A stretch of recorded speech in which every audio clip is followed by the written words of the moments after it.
అందరికీ నమస్కారం. నేను డాక్టర్ అక్షత గోపిరెడ్డి, కన్సల్టెంట్ ప్రాణ హోలిస్టిక్ క్లినిక్. హైదరాబాద్లో 3 బ్రాంచెస్ ఉన్నాయి. కూకట్పల్లి, వనస్థలిపురం, ఎల్బీ నగర్. ఇవాళ మనం మోకాళ్ళ అరుగుదల, నీ ఆర్థరైటిస్, ఆస్టియోఆర్థరైటిస్ని అంటాం కదా, దాని గురించి చాలా డీటెయిల్డ్గా తెలుసుకుందాం. అసలు అది ఎందుకు వస్తుంది, అది వచ్చినప్పుడు మన మోకాళ్ళలో ఎట్లాంటి చేంజెస్ వస్తాయి, సర్జరీ ఏనా దీనికి ఆప్షన్, ఇంకేం లేదా అన్న వాళ్ళందరూ కూడా వీడియో ఖచ్చితంగా చూడండి. ఒక మంచి ట్రీట్మెంట్ మొడాలిటీ అవైలబుల్ ఉంది, దాని గురించి కూడా చాలా క్లియర్గా చెప్తాను. అయితే మోకాళ్ళ అరుగుదలని మనం నీ ఆర్థరైటిస్ అంటాం అన్నమాట. దీన్ని ఆస్టియో ఆర్థరైటిస్ నీ అని కూడా అంటాం. ఓకేనా, అంటే ఇది మోకాళ్ళల్లో వచ్చే నొప్పి. అసలు మోకాలు ఎలా ఉంటుందంటే, మన తొడ నుంచి వచ్చే ఒక ఎముక ఉంటుంది, మన కాళ్ళ నుంచి వచ్చే ఇంకొక 2 బోన్స్ ఉంటాయి అన్నమాట. ఇది బేసికలీ మన మోకాలు అనేది ఒక జాయింట్ అనమాట.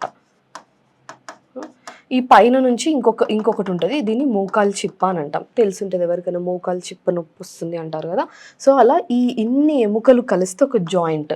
అయితే మరి ఎప్పుడన్నా సరే బోన్ ఇంకొక బోన్ని అతుక్కోదు, ఎప్పుడు కూడా అతుక్కోవద్దు, కొంచెం గ్యాప్ అనేది ఉండాలి.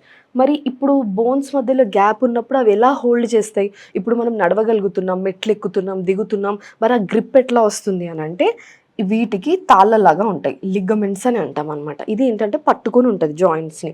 అలాగే ఇక్కడ వీటి మీద ఈ ఈ జాయింట్ అన్నాను కదా ఇందాక నేను, ఈ జాయింట్ మీద ఏంటి అంటే ఒక బ్లాంకెట్ లాంటి కవరింగ్ ఉంటుంది అనమాట. ఇది ఏంటి అని అంటే, ఈ బోన్ 2 రబ్ అవ్వకుండా ఒక బ్లాంకెట్, ఒక కవరింగ్ ఉంటుంది. ఇది చాలా ముఖ్యం, గుర్తుపెట్టుకోండి. దీన్ని కార్టిలేజ్ అంటాం. ఓకేనా, ఇది మనం చాలా ఇంపార్టెంట్ గుర్తుపెట్టుకోవాలి. దాన్ని కార్టిలేజ్, ఆ బ్లాంకెట్ లాంటి కవరింగ్ని కార్టిలేజ్ అంటాం. ఇంకా చాలా ఉంటాయి, మెనిస్కై అని, అట్లా చాలా ఉంటాయి మనకి స్ట్రక్చర్స్ ఒక జాయింట్లో. అయితే ఈ ఆస్టియోఆర్థరైటిస్ నియర్ ఏంటంటే, ఈ కార్టిలేజ్ అనేది అరిగిపోవడం. మోకాళ్ళ అరుగుదల అంటే ఇదే, ఈ కార్టిలేజ్ అరిగిపోయి ఈ లేయర్ పోతుంది. ఈ లేయర్ పోయి బోన్ మీద బోన్ వచ్చి రాపిడి జరుగుతుంది అనమాట. మనం మెట్లు ఎక్కినా మీరు చూడండి, ఒకటి కరోనా ఒక సౌండ్ లాగా వస్తుంది అనమాట. నడుస్తుంటే, మెట్లు ఎక్కుతుంటే, సడన్గా చాలాసేపు కూర్చొని నించున్నప్పుడు జాయింట్ అతుక్కున్నట్టు అయిపోతుంది. మళ్ళీ అది ఫ్రీ అవ్వడానికి కొంచెం టైం అనేది పడుతుంది అనమాట. ఇదంతా ఏంటంటే ఈ కార్టిలేజ్ అరిగిపోవడం వల్ల వచ్చే సమస్యలు. ఈ బోన్ ఆన్ బోన్ అంటాం. ఇది సెవియర్ స్టేజ్, ఇంకా లాస్ట్ స్టేజ్ అనమాట. అయితే ఇందుకే మనకి మోకాళ్ళ నొప్పి అనేది వస్తుంది. మోకాళ్ళ ముందు భాగంలో రావచ్చు, మోకాలు వెనుక భాగంలో రావచ్చు, మోకాలు సైడ్స్లో రావచ్చు నొప్పి, ఎక్కడన్నా రావచ్చు. ఎంత అరుగుదల ఉంది, ఏ స్టేజ్ ఉంది దాన్ని బట్టి. ఇందులో మోస్ట్ కామన్గా మనకి 4 స్టేజెస్ ఉంటాయి, 1 to 4 అని చెప్పేసి. 4th అనేది ఇంకా చాలా క్రిటికల్, సర్జరీయే దీనికి ఆప్షన్. ఓకేనా, 4 స్టేజెస్లో 1, 2, 3 స్టేజెస్ మనకి ట్రీట్మెంట్ తోటి తగ్గించుకునే ఆస్కారాలు చాలా ఎక్కువ. అయితే ఎందుకు వస్తుందో చూశాను, దాని లక్షణాలు ఎలా ఉంటాయి ఇందాక నేను చెప్పాను. నొప్పి రావడం, సడన్గా ఎక్కువసేపు కూర్చొని నించునేటప్పుడు జాయింట్ అనేది గట్టిగా అయిపోతుంది అన్నమాట, స్టిఫ్గా అయిపోయి ఫ్రీ అవ్వడానికి టైం పడుతుంది.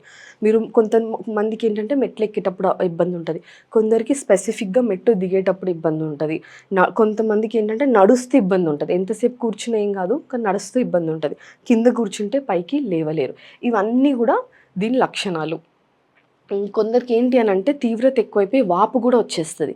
మీరు చూడొచ్చు, మోకాలు మొత్తం ఉబ్బిపోయి ఉంటుంది అన్నమాట, నీరు వచ్చి అది స్వెల్లింగ్ అంటాం అనమాట. ఇంకా అక్కడ టెంపరేచర్ కూడా పెరిగేసి ఉంటుంది, లోకల్ రేజ్ ఆఫ్ టెంపరేచర్ అంటాం.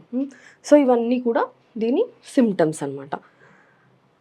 అయితే మీరు ఎక్స్రే చేసుకుంటే ఏంటంటే, అందులో మనకి ఎగ్జామినేషన్ చేస్తే కూడా మనకు దాంట్లో గ్రేడ్స్ అనేవి తెలుస్తాయి. మనం లేదు అని అనుకుంటే ఎక్స్రే చేసుకుంటే దాంట్లో కూడా మనం గ్రేడింగ్ అనేది చేసుకోవచ్చు. ఇందాక నేను చెప్పినట్టు 1, 2, 3, 4 స్టేజెస్ ఉంటాయి.